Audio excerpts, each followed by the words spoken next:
They're among the most popular foods in the Western world. They should be crisp on the outside, soft on the inside, elegantly long, and either a pale yellow or golden brown. What are they? Well, of course, they're chips, otherwise known as French fries, though that might be a mistake, because it's understood that the Belgians actually invented the French fry, or Belgian fry, and they are still, I believe, the country that produce the best chips in the world. The recipe for them today on Consuming Passions. How simple are they to make?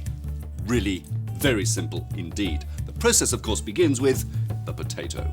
I use 4 or 5 large potatoes for 4 people. And, of course, the first thing I do is to peel them. Now, it's good to look for a good solid potato, one that's not too watery. Get some advice from your greengrocer if you want to know the best potatoes to make chips. By the way, if you find there are green patches on your potato, just peel right the way through the green, making sure you get rid of it altogether. Once peeled, they're cut into chip shapes. Now, this is very important indeed. They shouldn't be too thick. I actually cut them somewhere between 6 and 7 millimeters, though of course I don't measure each one, but up to a centimeter will be fine. Once cut, they're washed in cold water. Now, this will draw out some of the potato starch. And once washed, they're drained and then dried.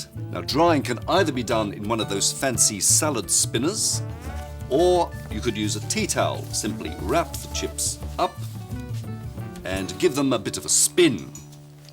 Now to the cooking, and it happens in 2 stages, and that's very important indeed.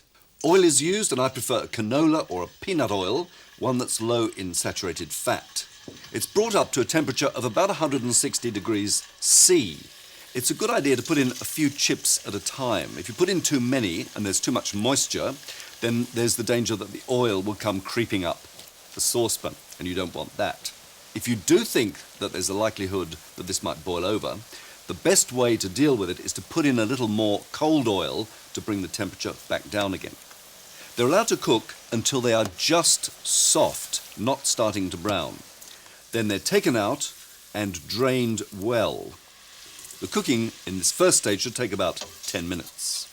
They can actually be finished off several hours later. Now, one of the things that the Belgians adore with chips is mayonnaise.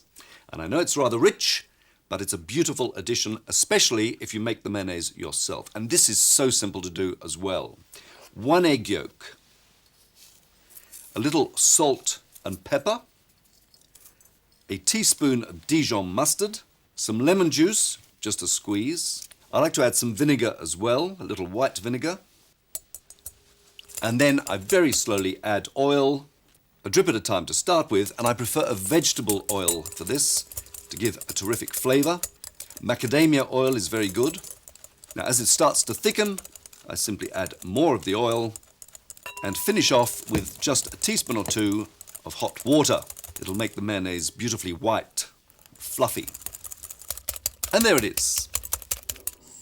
The oil is brought up to a higher temperature, about 180 degrees C, and then the chips are plunged in, a few at a time, for just a couple of minutes. In terms of what container to use to cook the chips, it's a good idea to use something that's fairly wide rather than something that's tall and thin.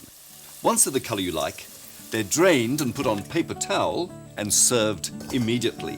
Degree of difficulty, low to medium on the chips and medium on the mayonnaise. Preparation time, about 15 minutes of work plus cooking. Keepability, well, the chips must be eaten immediately.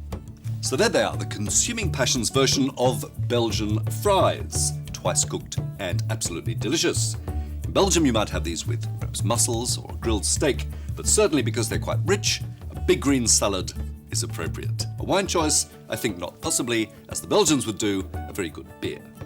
The taste test next, and from Consuming Passions, bon appétit.